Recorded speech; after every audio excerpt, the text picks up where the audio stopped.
what's up YouTube? Thanks so much for joining me again. Today I had the pleasure of chatting with Angie from the United States. She lives in California and she started training jiu-jitsu a couple years ago, and this is her story. Hey. Hey, Assalamualaikum. How are you? Good. Walaikum Zenab. How are you? Alhamdulillah, everything's good. Can't complain. Awesome. Is this too bright and early for you? Where are you located? I never actually asked. I'm actually in California, in Los Angeles. So no, this is not too early. It's 10 a.m. Oh, okay. Awesome. Awesome. Great. Awesome. Well, thank you so much for coming on. I'm so glad we're finally doing this. So yeah, how are you feeling right now? Are you feeling good? Are you a little nervous? You're okay? Excited to chat. Okay, awesome. Hi, everyone. My name is Engie. I am a pharmacist by training. I grew up in Orange County, California, and I actually discovered jiu-jitsu when I was in grad school studying to become a pharmacist. And I fell in love with the sport. I felt it was very empowering. And just generally, I like to lead an active lifestyle, but I actually had to really fight with my parents in order to be involved in sports because culturally, I think my family never really grew up doing sports. My parents are Egyptian immigrants, and so for them it was kind of like a weird thing. And so in high school was when I was like, I want to do sports, and I started off with basketball, and then I did track and field. But I hate running, so I did shot put and discus. I learned how to do weightlifting, like while I was in high school. And then in college, I, kind of had an interruption. And then in grad school, I just needed something to release all the stress. And that's really how I discovered jujitsu. I had a friend who was doing it, and I just thought sounds like a great way to not only, stay active, but also to learn some self-defense as well. Otherwise, I'm quite a nerd. I like to play video games. I like to paint and draw. So, everybody's multifaceted. Sports aren't my life, but I really, really love jujitsu. Awesome. So would you say that sports was something that was, because you did play some sports in high school, would you say that it was a big part of your life, or it was just something that was starting to become that part of your life? Yeah, it wasn't like a huge part of my life. It was something that I did because I wanted to have kind of a more balanced and well-rounded life, just because I was very invested in my studies. My parents, the immigrant mentality, you have to get straight A's and be a perfect student. And I felt like I was already achieving that. And I just wanted to add something else to my life that wasn't just studying all day. Basketball was pretty time consuming. There's practice pretty much every single day, and then games and all that good stuff. But before that, it wasn't something that was part of my life at all. And then suddenly it became, a pretty significant chunk of my time. But I'm really glad that I did it. Because first of all, it was terrible. Like, I can't express to you how awful I was at basketball. I'm pretty tall. I'm 5'11". And so like by default, they just like put me on the JV team when I honestly should have been on the frosh soft team, which is the lowest level. But they're like, we see potential here, and I was really bad at it. But by like forcing myself to be uncomfortable and learn this new skill that I just had no experience in. By the end of the year, I got most inspirational player just by trying so hard. I didn't get much better from a playing perspective, but I'm really glad that I challenged myself in that way. That's amazing. Good for you for doing that, because a lot of people just go through life and then you regret it later. So it's good that you got that chance to do that. And I totally understand the immigrant parent mentality, because my parents were very much the same way. They were like, they kind of saw sports as like, it was like a nuisance almost. It was just like a waste of time. And of course, and we understand, like, and you have immigrant parents, they moved heaven and earth to come to North America. So they want you to work hard, and they want you to do well, to be successful. Yeah. And so school was just like at the top of the list, and everything else was just like, if it wasn't, religious related, everything else was just like, no. So I completely understand where you're coming from with that. How did jiu-jitsu start? How did jiu-jitsu come into your life? Yeah, so I mentioned this before, but I had a friend who was doing jujitsu, and actually, it's kind of unfortunate, but I was in a situation where I felt really unsafe. And so after that, I kind of had this realization like, okay, I need to like learn some self-defense, and jujitsu seemed like the perfect way to do that. And I mentioned before, like the stress of grad school. And so I just happened to be right next to a jujitsu gym, like literally like 2 blocks away from where I lived in San Francisco. And so it just worked out perfectly in that way. Like it was right next to campus, it was right next to where I lived. And so it worked out great. Like I would go literally during my lunch breaks and, practice jujitsu. So yeah, it was great. I'm really happy that it worked out that way. And when did you start jujitsu? Like how long ago was this? Yeah, it was September of 2017. So it's in a little Oh, over five wow. years. That's amazing. So, how Yeah. did you feel in your first class? Like, were you really apprehensive? Were you scared? Were you like, I don't know if this is for me? How was your first class, like when you first walked in? Yeah, I mean, I remember being really nervous because I've never done any martial arts before. And so I was just like, and I think I was the only girl in the class. And so I was like, oh my gosh, this is like super intimidating. But the professor was like amazing, very welcoming. And there were other, people who were in the class who were like higher up, like one was a brown belt, another was a purple belt, but they were just very welcoming and they made me feel very safe. And I was like, wow, this seems like a really awesome community. And to be honest, like the BJJ community is one of the most open and, Yes. kindest people that I've ever met. So Yeah. I'm glad I took the jump. Awesome. So, what school do you train at? What is the name of your academy? Yeah, so currently I'm at Cobrinha. Okay. BJJ, I started off in the Orange County division, like the Orange County subdivision or whatever, that gym. And Yeah. now I'm based in LA, so I go to the LA one. Oh, wow. Okay. So, what has your experience been like so far? Have you because you've been in it for 5 years now. So are you, I'm guessing Yeah. you're at a blue belt level now or? I'm still actually a white belt because Oh, okay. I've been very on and off in terms of my practice. I had periods where I wasn't able to train, and so especially during like grad school, like during the year of clinicals and whatnot. And then I moved around a lot. I moved down to San Diego, and then I moved back to Orange County, and so I have significant gaps, but I always come back to it. So Yeah, no, I hear it. Even for me, like I've taken so many breaks because life happens, right? So yeah, it that's happens. totally Yeah. okay.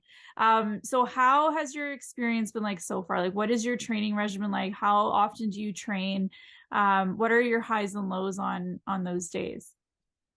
Yeah. So when I do train consistently, I try to go 2 to 3 times a week, but some weeks, you only just go once. And even that one class, I feel like makes a huge difference for me just in feeling like, I built a skill or I was there, I showed up, you know what I mean? Yeah. But just generally I try, like I said, I try to go 2 to 3 times a week. And even if it's only once a week, I still showed up. But yeah, generally like what my favorite thing about the current gym is that there's a lot of women in the gym, which I think is really encouraging. It's nice to see other women in the space. And for me personally, like it encourages me to go more often because I feel like, oh, I have other women to train with. Nothing against the men, right? But Of usually course. there's a pretty significant size and strength difference. So it's just more comfortable, I think, generally, especially as Muslim women, I think, to train Yeah. with other women. So I think that's a big factor. But I think the great thing about the gym I currently go to is that they have a lot of classes and they have classes for different levels as well. So they have like more of a beginner class like later in the evening. And then depending on how many stripes you have, you can go to kind of like the more intermediate or advanced classes. And so that's really nice too, because you can go just to focus on like the basics, or you can go for like more intense rolling. Yeah, So absolutely. Are you more of a gi or do you train gi and no gi? gi, 100% gi. I can't handle the slipperiness of no gi. I think no gi definitely has a lot more practical applications in the sense that, you're not always going to have somebody's lapel to grab, but Yeah, yeah, just yeah. personally, I find it a lot more comfortable to do gi versus no gi. Yeah, no, I'm the same way. I should be doing more nogi, and I really enjoy nogi Yeah. when I do it, but I'm just so comfortable with gripping, and No, because Yes, like it's so hard to get a grip and maintain a grip. And just like you said, like exactly. it's so slippery. It's so slippery that you're just like, oh, but I mean it's fun. It's so different and it's so dynamic. Yeah, I do enjoy that. So what is are you somebody who competes a lot, or are you just more in it like recreationally? How does that work? Yeah, so I actually competed for the very first time last year in March of 2022. Um, and so when I first started jiu-jitsu, I was like really eager to compete, but my coach was actually like, you should get more experience first. And then, like I said, life happened, and so I was very on and off. But then when I restarted again, like very seriously in July of 2021, I had like a solid like 9 months of training, and I finally, and my coach was really encouraging me at Grappler Studio, which is the Cobrinha OC brand. She was like, you should compete. And so I was like, okay, I'll do it. And I was actually really proud of myself because I got second place, which like, I Um, went in with like no expectations, like, so, if you don't have any expectations, you'll never be disappointed. But I was very thrilled to like place and actually like win something. So I think that definitely got me more eager and interested in competing in general. I actually just got married like a little over 6 months ago. oh And my so that's gosh, another kind of like life congratulations. interruption. Amazing. Thank you. Thank you. So that, and also just like moving up to LA. And so that kind of interrupted my training, my consistency in training as well. But I'm hoping to get back into it and being like 100% committed so that I can train again, and hopefully compete again this year. So that's one of my 2023 goals. Awesome. So when you were preparing for competition, first of all, let's talk about your game first. What is your game like? Are you more of a guard player? Are you more like, do you like passing more? Yeah. What is your game? No, no. I prefer the bottom 100%. I would definitely much rather. I generally pull guard because that's just like the easiest thing to do. I'm not a huge fan of the grips fighting and trying to like take somebody down. I'm not good at it, and so I don't enjoy. That's generally not what I go for. So in both of my matches, I pulled guard, and I was able to get a cross choke for the first one. Okay. The second one, unfortunately, I lost, but yeah, so generally I definitely prefer to have them in my guard and, just keeping them there. I would say that my legs are definitely my strongest body part, as it is for most people, but Yeah. for me, that's definitely what I try to use the most when I'm playing. So yeah, in terms of like the regimen, yeah, like I think that was really training the most. And it was again like 2 to 3 times a week, drilling extra, really practicing the things that you are planning on implementing. So again, just like, learning how to pull guard properly and, keeping people inside of your guard and like basically misdirecting them and like first trying to go for like one, choke. And if that doesn't work, trying something else. So yeah, I mean, I think my professor provided me a lot of guidance and that was definitely very helpful. Yeah, that's great. So is there a position on the bottom that you prefer playing? Are you like, what type of guard do you like to play? Are you more of like an X guard kind of Yeah. style or Delhiva? Like what No. type of guard are you? Definitely like trying to get to close guard as much as possible and just keeping them there because people get really frustrated when they can't break or close guard. Yes. And I tend to be pretty good at keeping it. And so I think that's what helps me. And also just distracting them, like attacking different parts of their body so that they don't really even have a chance to they know they have to break your guard, but then they're just too busy, like distracted by whatever else you're trying to do that they don't really have a chance. Yeah, it's definitely a good way to exhaust your opponent is you put them in your guard. And if you have a really strong guard and you have like really strong legs, it's definitely Yes. very frustrating to break out and then you're so exhausted and then you're in a tournament you get Mm-hmm. called for stalling. So yeah, the Yes, people closed exactly. guard. I don't personally enjoy closed guard at all anymore. So Um, so what benefits do you find jujitsu brought to your life? Like, was there something that, because a lot of people, you always hear this, like, jujitsu saved my life. Is that something that kind of happened with you? Like, how are you before you started jujitsu and how are you after? Or was it just everything just kind of stayed the same? Yeah, so I mean, I generally before was like consider myself to be like a confident person and like I was very goal oriented, and, like, I need to get X, Y, and Z done. Like, I had my doctorate degree by the time I was 25, like that kind of thing. But with jujitsu, it's been the complete opposite experience, where it's like so new to me and it takes so much effort to learn. And it's really taught me the benefit of slowing down and just appreciating where you are in the moment. And like, obviously everybody wants to like get to the next belt, but like I've been a white belt for 5 years and I'm okay with it. Like old Engie, like pre-jiu-jitsu, would have been like, wow, like you must really suck at this if it's taking you so long to, get your next stripe or whatever. But for me, it's just more about appreciating the process and enjoying the community and, just learning from it day by day. And I think it's definitely given me more appreciation and awareness of my body, because that's something that I didn't necessarily have before. I would say I'm like pretty awkward when it comes to like spatial awareness of my body in general, but like jujitsu has definitely helped. And one of the ways my old professors described jujitsu was it was like physical chess, which I think is like a great way of explaining it, or involuntary yoga. That's another fun one. Yes. Yeah, you're folding people. But yes, exactly. You're folding their gis while they're in it. Yes.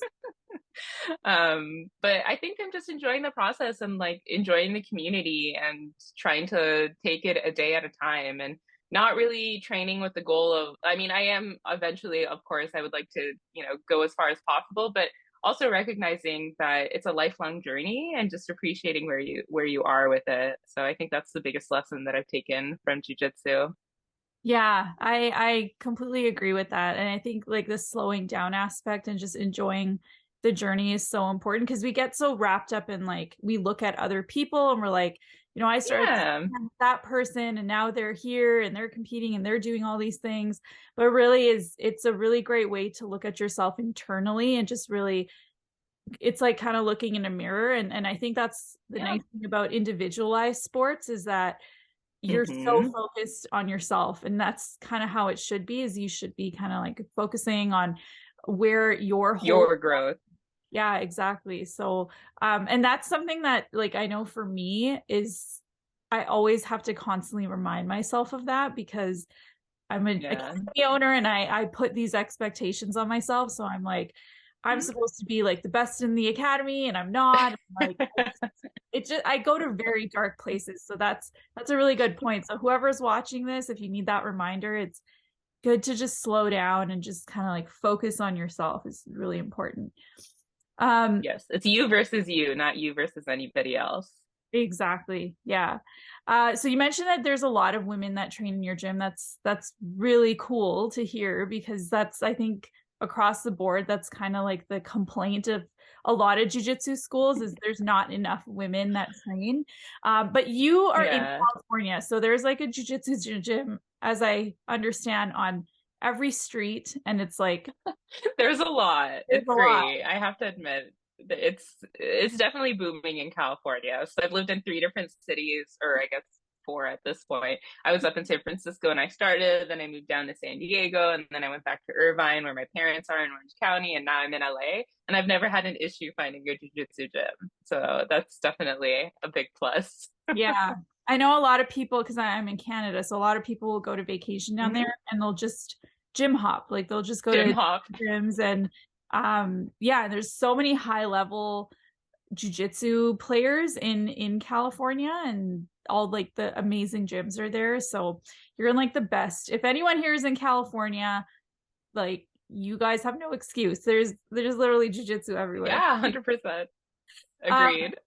But yeah, so why do you think there's not a whole lot of women? Like, why do you, we know that jiu-jitsu is a very male dominated sport. But why do you think now in the life and times that we're in now, where we're so modernized and, everybody has access, there's inclusivity. And you mentioned, and I agree with you, is that jiu-jitsu is one of the most welcoming sports. Like as long as you, and I'm releasing a video later today on, the reasons why there's not enough women, and not enough women that look like me, that are brown, that come from like South Asian background. Why do you think that is? Like, why do you think, for Muslim women in particular, why do you think we just don't see a whole lot of them in sports? Like it kind of kids will be in sports, and then you'll see some teenagers playing basketball or they'll go running. But as soon as they like get into university or they get married and they have kids, it's like done. Why do you think that is? Yeah. I think part of it is just the cultural taboo. I mean, I mentioned it, I alluded to it earlier, like when I was younger, like I literally had to like beg my parents to let me play a sport. Um, and just like the cultural aspect of it is like our parents didn't really do any of these things. And so I think it's easy for us to kind of rest on our laurels and like not push ourselves to do it. I think also there might be a religious dimension as well. I mean, women certainly, most Muslim women would not feel comfortable rolling with men to begin with or training with men. And so if there's no women to begin with to encourage them, or, you know, if they, I think very few people would like go to a gym and like start learning with, you know, without other females present. So I think that's definitely an aspect. And I think the sport is just intimidating for a lot of people, which I fully understand. I mean, you get very sweaty, it's very intensive, right? It's an intense sport. There's sport no, yeah, exactly.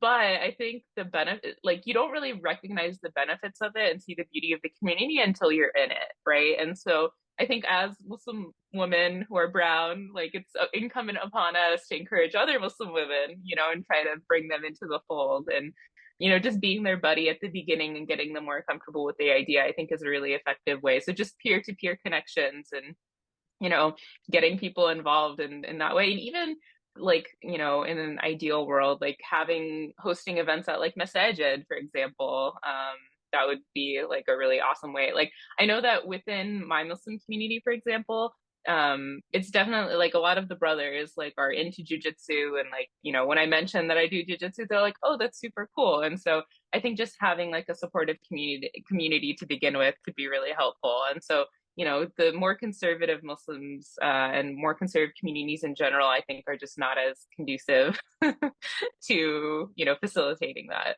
Yeah, absolutely.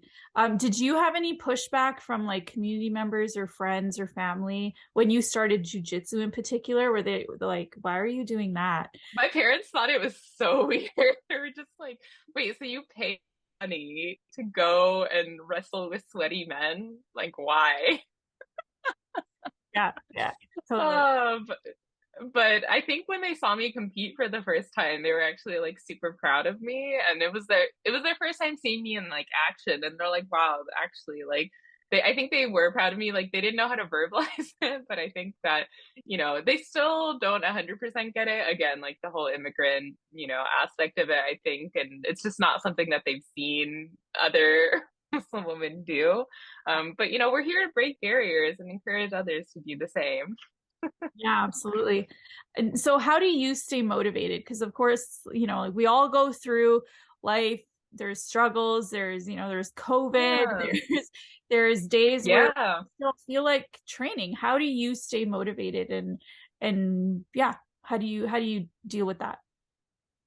I think discipline is more important than motivation. At the end of the day, I never regret going to a class, and just keeping that in mind and sticking to a plan when I set it, I think is a really important aspect of success. Like, if you ever want to achieve anything in life, you're going to have to do things that you don't necessarily enjoy or want to do, right? And so that's why motivation is useless. But if you're disciplined, right, and you know, are able to like go to the gym still, and even if you don't get that full workout in, like let's say you had like outside of jujitsu, let's say like you intended to do like XYZ, but you only end up doing XY, that's still better than not going at all, right?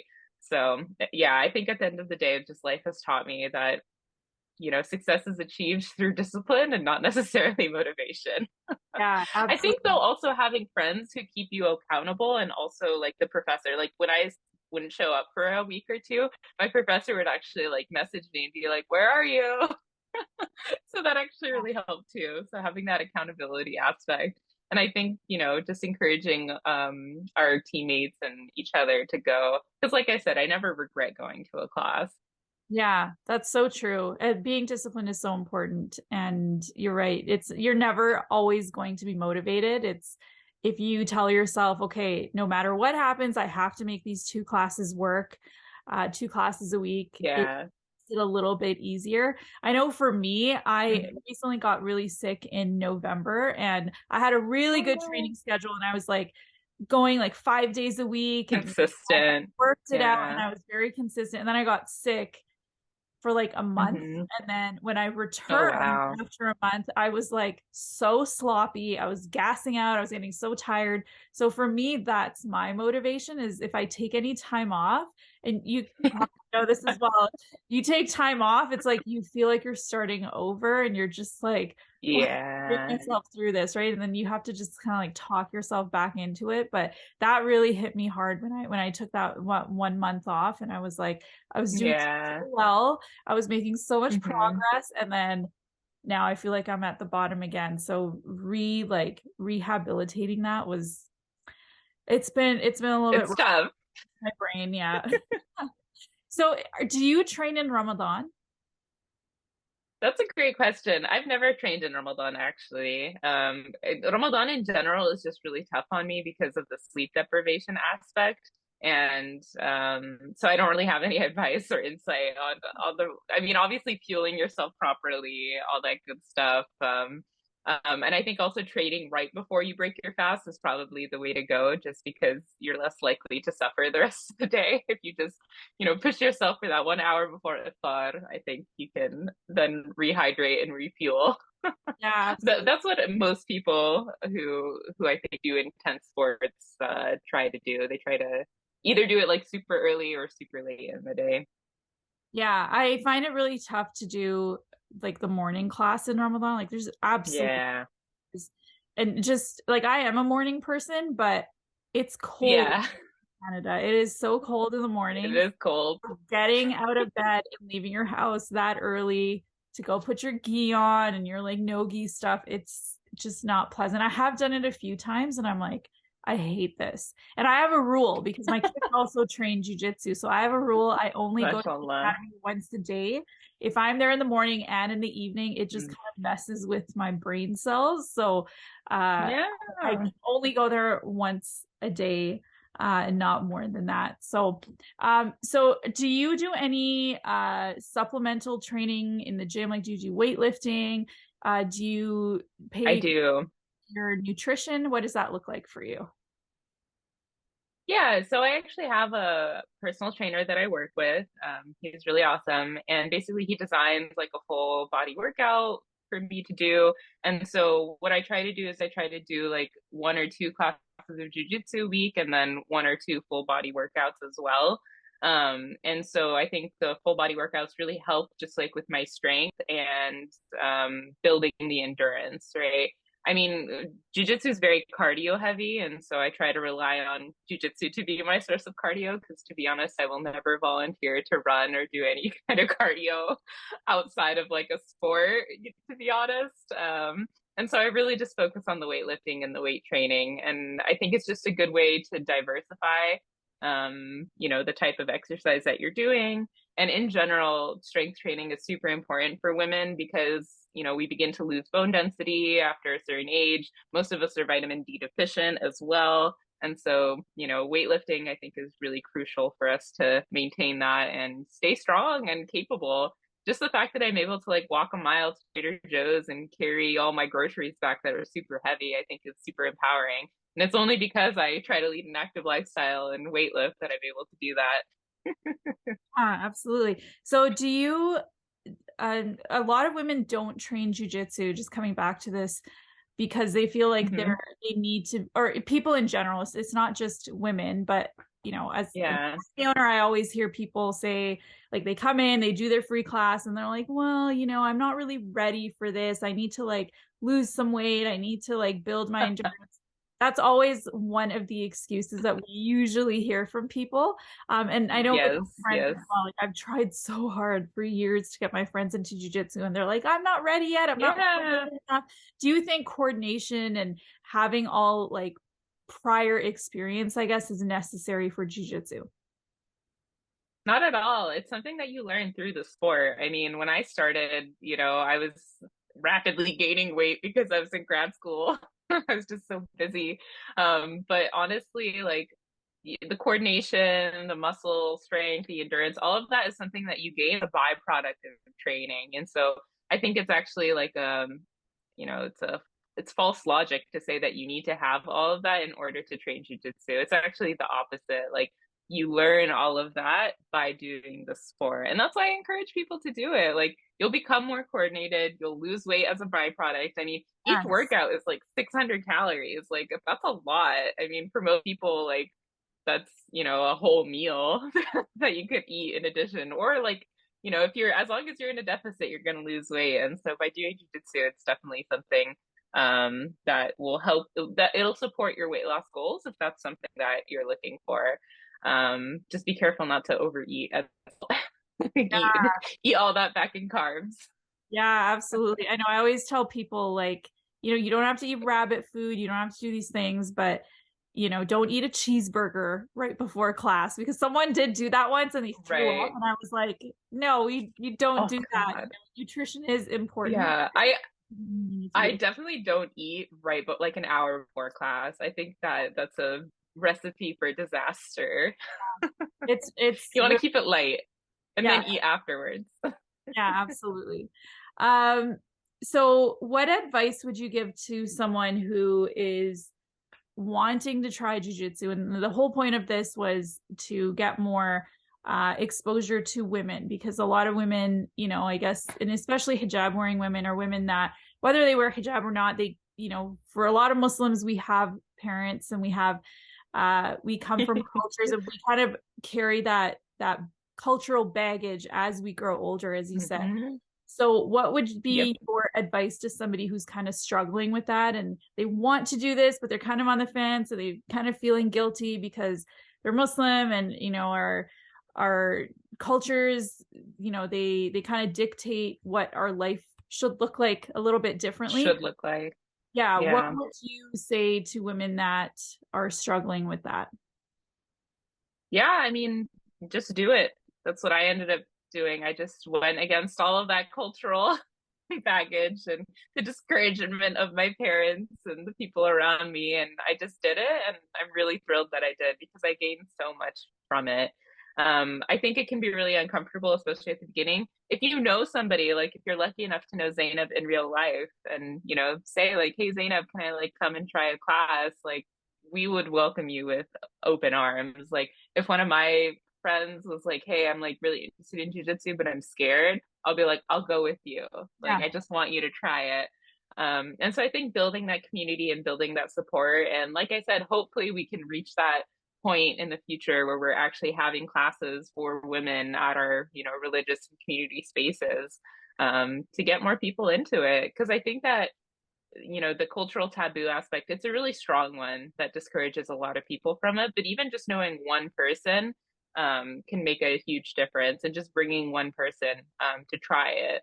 I think a lot of people also might not feel comfortable doing it, but let's say they have kids, right? Like they're perfectly okay taking their kids to the gym, right? But they'll never set foot on the mat. And so, I mean, just saying like, if this is something that you clearly see a benefit in for your kids, you see that it's building their confidence, it's building their discipline. Why wouldn't you want that for yourself, right? And I think kids really enjoy it actually when their parents also train. At my old gym in Orange County, there were tons of parents who started doing jujitsu because their kids were in it. And so, I mean, that doesn't apply to everybody, but if it applies to you, you're putting your kids on the mat, you should put your money where your mouth is and join them. Yeah, absolutely. So I'm in this network with other jiu-jitsu schools, and as an instructor, you always have, especially when you're teaching a kids class, you always have parents that are like kind of like living through their kids, or they're trying to vicariously. Yeah, and they're also trying to coach their kids from the mats, and they have no idea what the hell they're saying, right? So we had this one parent, this is a long time ago, but there was this parent who their child was stuck in closed guard, and they kept telling the child to do an X choke or do an arm bar from closed guard, and they were stuck in closed guard. And I was just like, what are you doing? Like, just stop, right? It was so frustrating. And then we had to tell the parents, like, please do not coach your kids. If you want to and you want to be part of this, get on the mats. do not coach your kids from the Yeah, side. 100%. You know, like we Especially if you understand don't know what you're talking about. absolutely no idea what he's talking about. So it was really funny and it's really comical, but at the same time we're just like, just get on the mats, you know, and especially parents Yeah. that get really tough on their kids for, you know, not doing well in Mhm. sport, or, you know, oh, you're not even doing anything. We hear it all the time. But I guess That's they don't frustrating realize how difficult jujitsu actually is. Like it's fun and there's so much, until they do it. but it is hard. It is a very, very hard sport. So it's, It is. yeah, it's interesting. Um, as somebody who wears hijab, did you ever feel like that was a limitation for you when you started jujitsu, or was it like completely not an issue for you? Yeah, totally irrelevant. I mean, like I said, I've done sports with hijab before. Like I said, the community is super welcoming and very open. If anything, it's just more of a point of curiosity, like, oh, where are you from? Like, why do you wear that? And it's always an opportunity to open a conversation. And I love talking to people, so I don't mind. But no, I don't think I actually at my first competition back in March, I saw another hijabi, and I was just like so thrilled to see another hijabi competing. I was like, yeah, go girl, like kick butt, win. So Yeah, it's just I don't know, it's a point of pride for me, and I really enjoy representing our dean and you know being the odd one out because I think it's fun to be unique, and you know I think when you yourself like show that pride and you know that you're unfazed by you know like just how you appear to the outside world, I think inshallah like if and when I have kids, that's something that I definitely want to impart in my children as well, that it's okay to be different, it's okay to be proud and confident of who you are. And so that's something that I try to embody and hope that it encourages others to feel the same way. yeah, for sure. Um, as so a lot of women don't, you know, you always hear through the grapevine, and I'm in a lot of too many Facebook groups for my own good. And you always hear about stories of, you know, gyms not being inclusive enough, or they're not like, we know from Mm, our experience, in your experience and my experience, it's been so positive. But for a lot of women, it has, yeah, whether they're Muslim or not, you always hear stories of yeah. not being welcoming enough or inclusive. What do you think gyms need to do in order to facilitate that? Do you think that they need to kind of go the extra mile? Or do you think that people are reading into it too much? And if not, what should they be doing more of? Yeah, if somebody doesn't feel welcome, it's not my place to invalidate those feelings. Like if you don't feel welcome, then you don't feel welcome. And so I think that as gyms, like by promoting inclusivity is more than just, you know, having people of different ethnicities and diversity, like diverse backgrounds and whatnot, but it's actually creating a space where people feel free to be who they are. And honestly, it has to come from the top. It has to come from the professors and the coaches and the people who are actually like, you know, displaying the culture of that gym to like show people that it's okay, like all are welcome here. And you can say that all are welcome here, but then make somebody feel weird for, you know, being the odd one out, whether it's because of a disability or because they're like from a different culture or a different religion. And so at the end of the day, I think each individual person at that gym, it's incumbent upon them to be as welcoming as possible. And unfortunately, there are gyms that just have weird cultures. I've definitely had somebody like tell me about a gym that they went to where like there were a lot of women at the gym, but they were very like cutthroat and competitive with each other, right? Which is like not a good vibe. Like I don't want to be at a gym where I feel like, you know, they're trying to beat me and like kick my butt every single time I get on the mat, right? I want to be in a place where I feel like even if I lose, I've like gained something from it. And even at the current gym that I'm at, there's this like one teenager, like she's a senior in high school, but she's like amazing. Like she kicks my butt every single time. But it's like it's still fun and she's a really good sport about it. You know what I mean? Like she's not doing it out of like a sense of vindictiveness or superiority, but like she's genuinely trying her hardest because she wants to compete at that super high level. And I'm just happy to be part of her journey. And so I think that ultimately comes down to the attitudes of the people at that gym. And if there's like an attitude problem at that gym, I just encourage people to find another gym, honestly. Like, and I can say that because I'm in California where there are tons of different gyms, right? Um, if your like gym is the only one in the area and you know the culture kind of sucks, then unfortunately, there's not much you can do except for trying to avoid perhaps the classes where there's like a particular person who makes you uncomfortable, or even it up to the professor or like the owner of the gym and saying like, hey, I feel XYZ.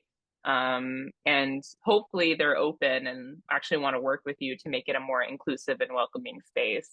Yeah. And I think that's one of the things that's really tough for people is they think that they can't have these concerns because, you know, the instruct, like, I don't know. I think for women anyways, we inherently feel like we're going to, I don't know, not be a burden, but what's the point of making a big deal about it? That whole thing. Right. We minimize ourselves and minimize our feelings.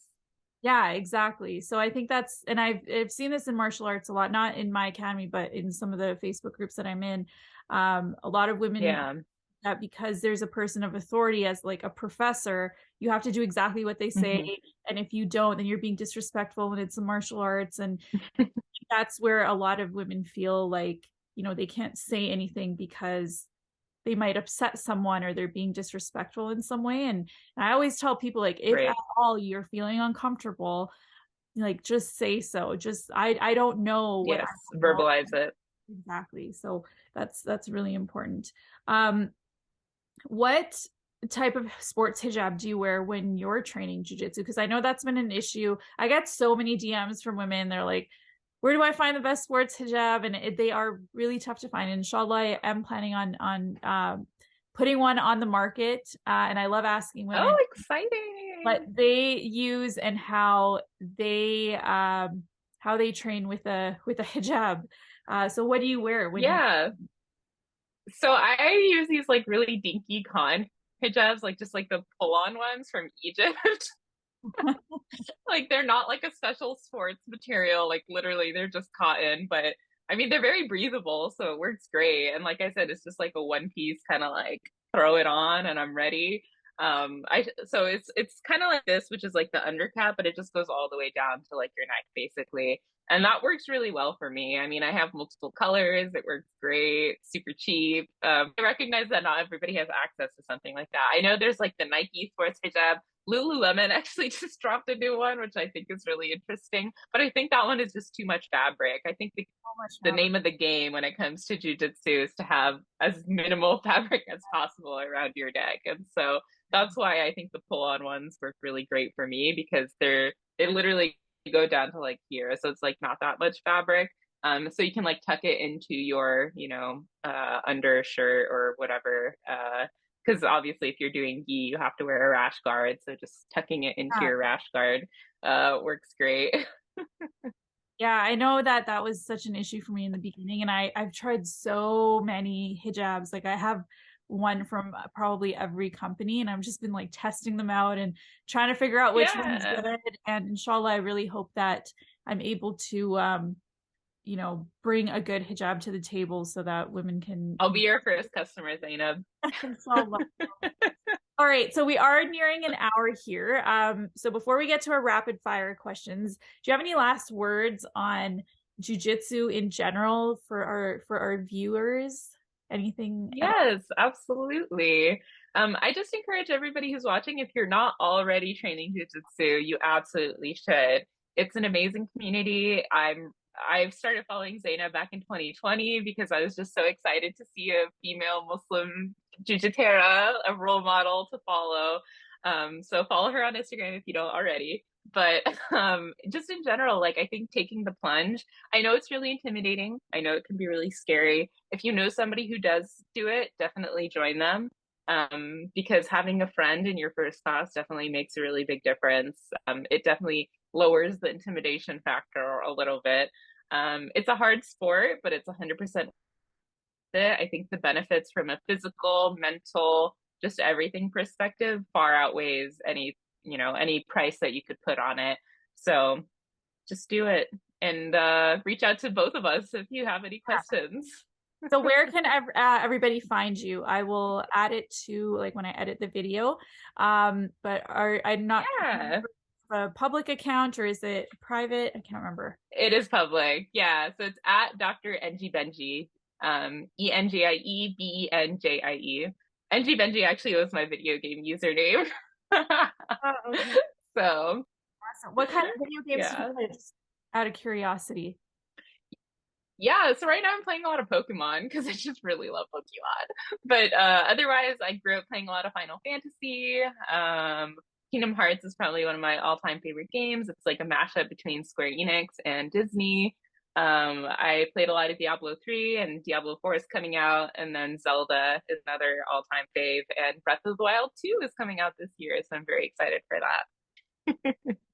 That's so interesting because usually it's like everyone knows a guy that loves video games. And actually, I follow Ronda Rousey on Instagram, and she's actually a huge, I don't want to say nerd, but she loves video games. Yes. Not know that about She her. actually became a character in this mobile game called Raid Shadow Legends. They made a character based on Ronda Rousey, which is super cool. That's funny. Okay, let's do our rapid fire and then we're gonna end off. Do it. So I think you've already answered some of these ones in the beginning. Are you a guard, puller, or passer? Puller, 100%. Gi or no gi? Gi, 100%. Already answered that one. Wrist locks, are they dirty or are they legit? I think they're legit, but I think you have to be really careful to do them properly. I think it's very easy to get hurt if you're inexperienced, and unfortunately injure your partner if you don't know what you're doing. Yeah, I actually hate wrist locks. Like I hate doing them, and I hate having them happen to me. I just get so mad. I'm just like, no, I mean, look, they're legitimate, but you have to be very careful. I totally understand where your hate comes from. Sure. Do you prefer work or play? Oh, play, 100%. Money or happiness? Oh, happiness. Cats or dogs? Cats. I'm a cat person, but I love dogs too. Everybody I've asked is cat. That's so funny. I'm not a cat person. I don't like cats. That's okay. It's okay. I mean, cats are not for everybody. I think part of what bothers some people is how independent cats are and that they make you feel like they don't need you. But I think it's an important reminder. It keeps you humble. So my sister has 2 cats. I don't know if I'm allowed to say this, but they drive me mental. So when I go to her house, they need to be like, you have to say hello to them, or otherwise they follow you around. Acknowledge them. I'm just like, I don't want to say hello to you. Like, just leave me alone. Respect my boundary. Basically, I'm sorry for all the cat lovers out there. I don't do. No, it's okay. I'm not personally offended. Don't worry. Summer or winter? Summer. I was born in the summer. I'm a Leo through and through. Oh, are you born and raised in California? I am, yes. Oh wow. I'm so jealous because it's so cold up here. You guys have like amazing weather. Morning or evening? I'm more of a morning person for sure. Me too. Sweet or salty? Ooh, sweet. I like chocolate a lot. But I like the 92% cocoa one, so like the kind of bitter chocolate, but generally I do prefer sweet. Do you watch shows one episode at a time, or do you like to binge watch the whole season? I'm a binge watcher. What are you watching? My husband is the opposite though. I'm not watching anything right now. I'm trying to think of the most recent show that I watched. Wednesday. That's a really good show on Netflix. I ended up staying up until like 4 a.m. watching that show. It's a good one though. It kind of reminded me of Harry Potter, like the whole kind of a little bit, yes, with the whole magical aspect of it. But I thought that it was a really well structured show. Like it was very interesting. Each episode kind of kept you like wanting more, so that's why I binge watched it. Would you rather fly or would you rather have super strength? Oh, I think I'd rather have super strength. I feel like there's like a lot of practical applications to that in the real world. Okay. Would you rather find your dream job or would you rather win the lottery? find my dream job. I think like working towards something that you find fulfilling every day is more meaningful than just having a lot of money. Okay.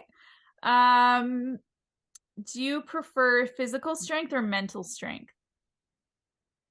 I think mental fortitude is what gets you through the lowest of lows in life. And so if I had to pick one, I'd rather be physically strong to be able, or sorry, mentally strong to get through all of those difficult times in life. Okay. Are you more of an introvert or an extrovert? Extrovert 100%. I'm very extroverted. Yeah, I mean, I'm what they call an introverted extrovert. So it's like Yes. prefer to be alone now that I'm a little bit older, but when I'm around people, I can't shut up. So I'm just kind of do you prefer a night out or a night in?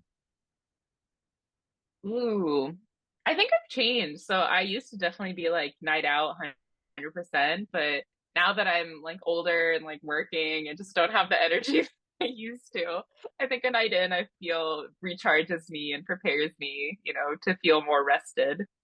Totally. Do you prefer to kill bugs you find inside or do you take them outside? I take them outside. I definitely feel bad killing bugs, even if like, they're atrocious looking and terrifying. I still believe every life is valuable, including the bugs.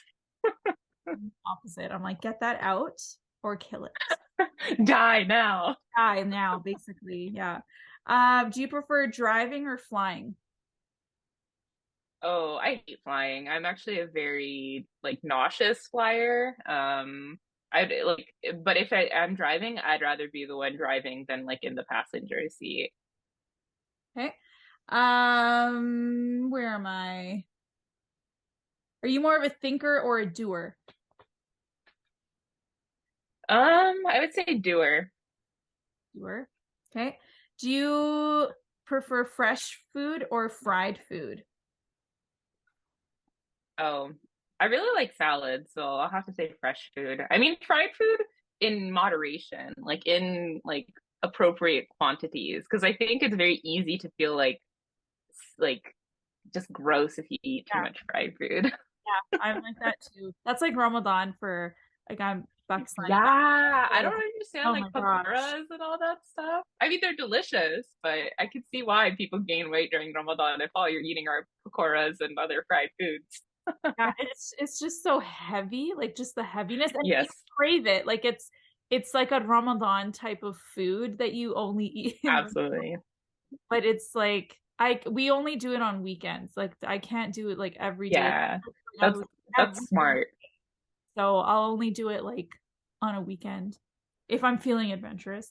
Um, if your pet could talk, what would they say about you? Oh, so I think I you actually have have two cats. pets. Okay. Yeah, I have two cats. So, I think that they would say that I am overly affectionate and that I annoy them too much.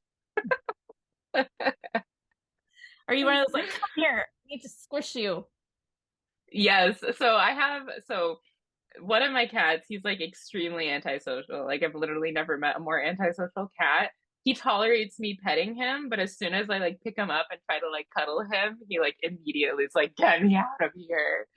And then Mochi, who we adopted more recently, she'll like come and sit on your lap and like purr and be super affectionate. But if you try to like grab her and like hold her, she'll be like, like no. That's a cute name, by the way, Mochi. I like that. Yeah, I didn't name her. It's crazy because the first cat's name is Rumi, and then her name is Mochi, so it actually goes together quite cutely. Yes. What is the cringiest thing you did as a teenager? Oh, I actually have a story. So I was at Costco with my mom, and I think I was like 12 or 13 years old, and there was like the emergency exit, like don't press this and the alarm will go off. So I don't know what possessed me, but I was like, I wonder if it really will go off. So I pressed it and it went off. Oh dear. Yeah, so literally the alarm went off in Costco. Everybody's giving like me dirty looks, and like, of course, it's like the Muslim wearing a hijab causing chaos, right? So that was a fun story. Yeah, that's like the big red button, right? It's like you just gotta know. Yeah. You just gotta know what's gonna happen. Right. What was Will it actually cause a nuclear holocaust? what was your last impulse buy? So during Amazon Prime Day in October, I just saw this like giant LED face mask. So I have some like hyperpigmentation because as an adult, I'm still getting acne, which is super annoying. So it's like, I wonder if this will actually work. And I bought it, but I still haven't opened it. I think Amazon does that to people. It's like, man, you just go down this rabbit hole. I don't know if that's the same with you, but I just go down this rabbit hole with Amazon and I'm like, ooh, that looks good. That looks good. I need that. Exactly. Okay, last two questions. What is not a big deal to most people, but is torture for you? Oh, grocery shopping. Oh, I really? hate it. Yeah. My husband comes. He's like literally like my emotional support person for when I have to go grocery shopping. Okay, last one. We choose a good one. They're all good ones, Zenab. What quote? Okay, let's end with this one. What quote resonates with you the most? Yeah, this is actually my high school yearbook quote, but it's, I've never seen a smile that was not beautiful. Oh, I love that. I don't know who to attribute it to. I love it too. That's My nickname is actually Smiley. So you have a love beautiful it. smile, mashallah. Well, thank you. Thank you. So do you. Thanks. Thank you, Engie, so much for your time and for sharing your story. Again, the reason why I wanted to do this is because I've always been on this mission of spreading jiu-jitsu to as many women, especially Muslim women, as possible, because I see the benefits, I've lived the benefits, and of course you have as well. And I thought, what better way of doing this than to reach out to other Muslim women that are training and that kind of understand the whole cultural, religious kind of struggles that we go through. Intersection, yeah, exactly. And so it was really nice hearing that from you, and hopefully inshallah we'll get to train together one day. I would love to come down. Yes, come to California. I would love to do that. My sister's been telling me to, like, we need to go down there one day. But there's actually another woman that also trains down there that I interviewed. I will be releasing her interview in a few weeks. So it would be great to get together with the two of you, and that would be super cool. But yeah, if you're ever in Canada, you're more than welcome to come up to. You're in Calgary, right? I'm in Calgary, yeah. So we're right in like where the mountains are. So if you love the outdoors, if you love mountains, this is actually a really good place. I do. Vacation. If you're into, I don't know if you're into like winter sports, but in the summer everybody's hiking here, and in the winter everyone's on the mountains, just like skiing, snowboarding. Yeah. I don't know if you're into that, but yeah, thank you again, and my pleasure. Hope you have a great day. Thanks for having me, Zenab. This is my pleasure. And to all our viewers, go try jiu-jitsu. Yes, absolutely. All right, you take care. Assalamu alaikum. So there you have it. I hope you guys enjoyed my conversation with Engie. I can't wait to train with her one day, and I really took away a lot from our conversation. If you know a Muslim woman who has been training Brazilian Jiu-Jitsu for more than 10 months, please send them my way and have them email me at this email here so I can chat with them about their jiu-jitsu journey and share it with the world. There's not many Muslim women who train jiu-jitsu, so whenever I get an opportunity to chat with somebody who does, I get super, super excited. Thanks again for watching, and I hope you guys will join me in my next video. Bye.